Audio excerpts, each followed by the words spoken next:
Great. So I'm going to click and add a new layer that sits between line art and background.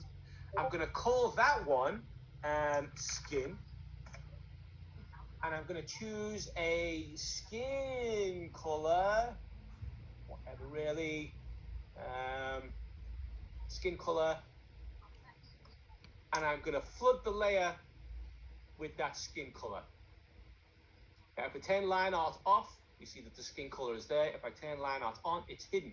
So what we need to do is we need to select line art, and in the drop down menu, we set that to multiply. And what multiply does is it hides the white of that layer and it only shows the black, which makes it perfect for having line art and color in it, because you always keep it at the top. You're never going to color over any of the line art.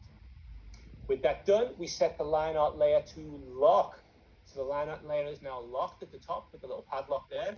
Done it. You can see it on the right. Done it. So we can see our skin layer. Now what we have to do is we need to create the layer mask system. And the reason we do this is that when you need to create all those multiple versions later, you literally just copy everything you do, put it in a new folder, and then flood fill your color layers again. You never have to color another piece in. You just change the colors on the color layer and the mask does all the work. So I'm going to highlight skin layer in the layers bar, and I'm going to come down to the bottom where we see a little box, white box with a black circle in, which is called add layer mask, and we click that. Now we see no change, and that's because the layer mask, you have to think of it like a scratch card. So if it's white, it's all scratched off, so we can see everything that was behind.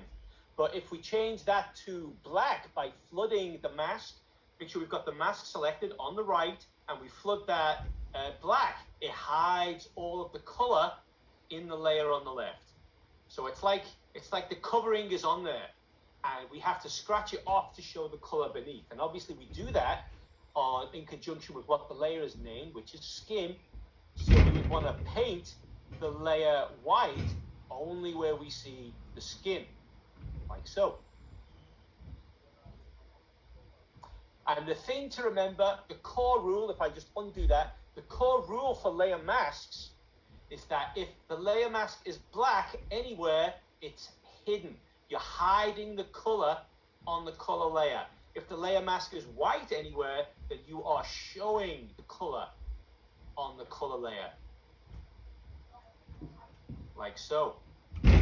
Odd. So what that allows us to do is if I come in and I very quickly paint, I am going to be going over the lines. If I paint this guy's skin color in here,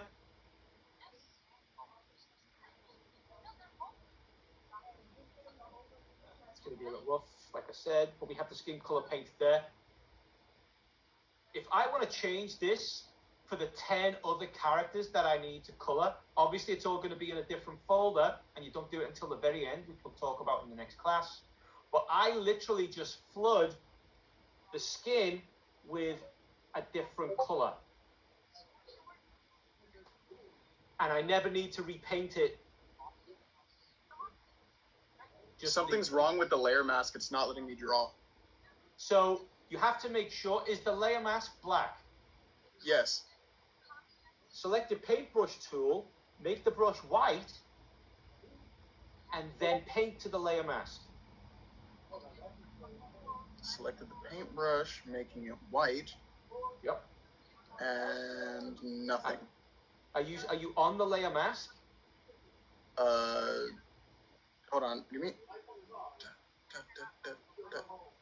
So you have to have the layer mask selected. The layer mask is the one on the right. Yeah, it's okay. It's doing the thing, but it's not. The color's not appearing on the line art at the top. Well, it's not on. It's kind of under the line art, like this. The line art is just the black lines that go at the top. So you have to have No, I mean like it's the color's not appearing on the picture at all. Okay. Well, let's go through it again. I'm gonna click to add a new layer, and I'm gonna give that layer a name, like hair. Once more, gonna- hair. I'm gonna choose a hair color. Anything we like. And I'm going to flood the color, the hair color, with that hair tone that I want. Okay. Now we click at the bottom, we have hair selected, we click at the bottom here. The box with the circle, that's layer mask. Yep. It adds another button to the right, another thumbnail to the right. And you need to flood fill, use the paint bucket tool to flood. Make sure you've got the mask selected, it's the one on the right. Flood that black. So on the left, you have your color. On your mask, you have the mask. So left is color, right is mask. By flooding that black, you've hidden the color. You now need to go to the paintbrush tool, change your color to white, and paint the mask white. Remember, the The mask color is is the one still on the, not appearing. I think there's The something mask- wrong with the line art.